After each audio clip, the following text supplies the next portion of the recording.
బట్ట లేకుండా లేపి కొట్టింది సార్.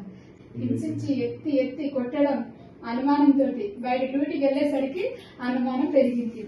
నాకు స్టడీ లేదు, నా పిల్లలకైనా స్టడీ ఉండాలి, మనకు లేని చదువు వాళ్ళకి ఇవ్వాలి, మనం ఇద్దరం కష్టపడాలి. ఎన్ని పనులు లేవు, మనం కష్టపడితేనే వస్తుంది. ఏదైనా కష్టం లేకుండా ఏది రాదు.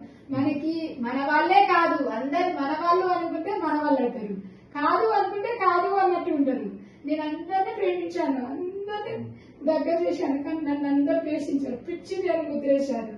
నా పిల్లల దృష్టిలో నన్ను పిచ్చిదని ముద్రేశారు అందరు కలిసి. ఫస్ట్ పెళ్ళైన కొత్త నుంచి హింసించిరా, తర్వాత పిల్లలు కావట్లేదని పిల్లల గురించి హింసించిరా, అబ్బాయిలు పుట్టట్లేదని, వారసుడు కావాలి, అందరు కలిసి నాకు టార్చర్ పెట్టి చంపేసిరు. ఇగో ఇలా అయిపోయాను. పెళ్లికి ముందు ఎలా ఉన్నాను నేను, పెళ్ళైనాక ఎందుకు ఇలా అయిపోయాను నేను? నీకు ఒక్కడికే కన్నదా కన్నది, నన్ను కన్నది నీకే నీ దగ్గర నిర్ణయం వచ్చా. దేనికి హింసిస్తావు నువ్వు? నీకు భార్య పిల్లలు ముఖ్యమా, వీళ్ళు వాళ్ళ గురించి నువ్వు చెప్పుడు మాటలు నన్ను హింసించడం ముఖ్యమా? దేనికి? చదువుకున్నావు, ఎంత జ్ఞానం ఉండాలి. ఆడది లేని సృష్టి ఎక్కడిది? ఇప్పుడు మీకు ఎంతమంది పిల్లలు? 2 పాపలు. చిన్న తీపియమని హింసించారు.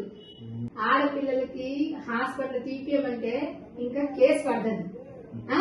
నువ్వు తీపియమని చెప్పావు, ఎందుకు చెప్పావు నువ్వు? ఆడపిల్లలు లేని సృష్టి ఎక్కడిది? దగ్గర వస్తే మంట మడుతుందని భయానికి నేను దగ్గర రానిలేదు. పోయేసరికి రిలేషన్షిప్ ఉందని అనుమానిస్తున్నాను. నా భర్త మంచిగా ఉండాలి, పిల్లలు బాగుండాలి. ఇప్పుడు మీ భార్య భర్తల కలయికలో ప్రాబ్లం అంటున్నారు కదా, అవును సార్. అదేంటో కొంచెం వివరించి చెప్తే.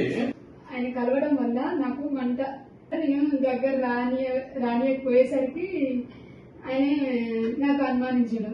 ఎప్పటి నుండి స్టార్ట్ అయింది ఇలాగా? ఇది 3 నెలలు అవుతుంది సార్. భార్య భర్త కలయికలో మంట వస్తే మీరు కొంచెం దూరం పెట్టినట్టు చేస్తే అతనికి అనుమానం వచ్చింది, ఏదన్నా యూరిన్ ఇన్ఫెక్షన్ ఉందా, ఇంకేమన్నా? ఇప్పుడు మీరు చెప్పారు కదా సార్.